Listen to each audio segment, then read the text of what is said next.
Eto mga boss, Isuzu na 4B1 na Eagle. Palit tayo ng oil seal sa kanyang gearbox. So nakalas na natin yung oil, mga boss. Ayan. Ito. So ito yung kanyang oil mga boss. Sira na. Ito yung papalit natin na bago oil seal. Kakapit na natin. Ayan mga boss, nakabit na natin yung bago oil seal. Nakabit na natin itong bearing mga boss.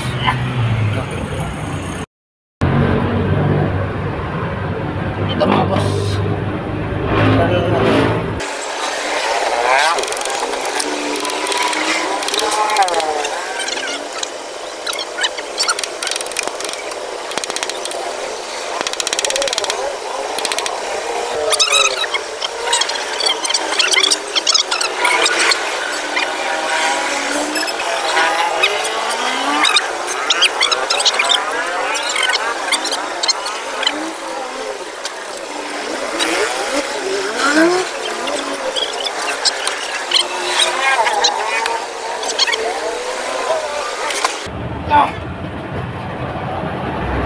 Kaya mo na? Kaya mo pa lang.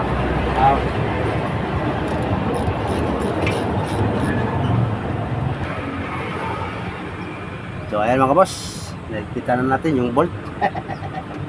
So papandarin na natin to. Tingnan natin kung swabe na yung ating oil seal.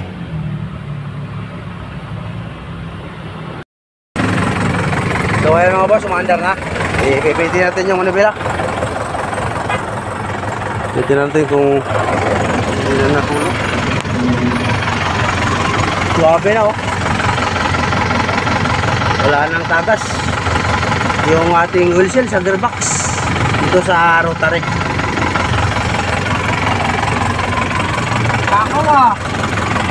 Hindi, nagkakahangin pa yan eh. Kaya mo lang.